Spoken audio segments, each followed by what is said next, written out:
Hi అందరికీ నమస్కారం. Welcome back to Lakshmi kitchen. ఈరోజు లక్ష్మీ కిచెన్లో మనం బ్రెడ్తో పిజ్జా చేసుకుందామండి. సింపుల్గా బ్రెడ్ తీసుకుని దీని మీద పిజ్జా సాస్ రాసుకుందామండి. మీ దగ్గర బ్రౌన్ బ్రెడ్ ఉంటే బ్రౌన్ బ్రెడ్, లేదా మిల్కీ బ్రెడ్ ఉంటే మిల్కీ బ్రెడ్ మీద వేసుకోండి.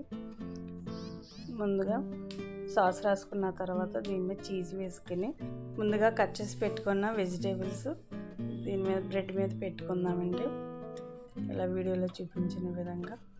మీకు పిజ్జా వీడియో కావాలంటే ఈ వీడియో కింద లింక్ ఇస్తా, చెక్ చేసుకోండి. ఇలా పెట్టిన తర్వాత దీంట్లో ఓరెగానో అలా చిల్లీ ఫ్లేక్స్ కూడా వేసుకుని మళ్ళీ పైన కొంచెం చీజ్ వేసుకొని మనం ముందుగా పాన్ పెట్టుకుని వేడి చేసుకున్నాం కదండి. ఇప్పుడు బటర్ అప్లై చేసుకుందామండి. ఈ వీడియో కనుక నచ్చినట్లయితే లైక్ చేయండి, షేర్ చేయండి, సబ్స్క్రైబ్ చేసుకోండి. ఇలా ముందుగా ప్రిపేర్ చేసుకున్న బ్రెడ్ని దీని మీద పెట్టుకుని బేక్ చేసుకుందాం. మూత పెట్టుకుని 10 నిమిషాల పాటు లో ఫ్లేమ్లో పెట్టుకుని బేక్ చేసుకుందామండి. పిజ్జా రెడీ అయిపోయింది, బేక్ అయిపోయిందండి. ఇప్పుడు దీన్ని సర్వింగ్ బౌల్లో సర్వ్ చేసుకుందాం.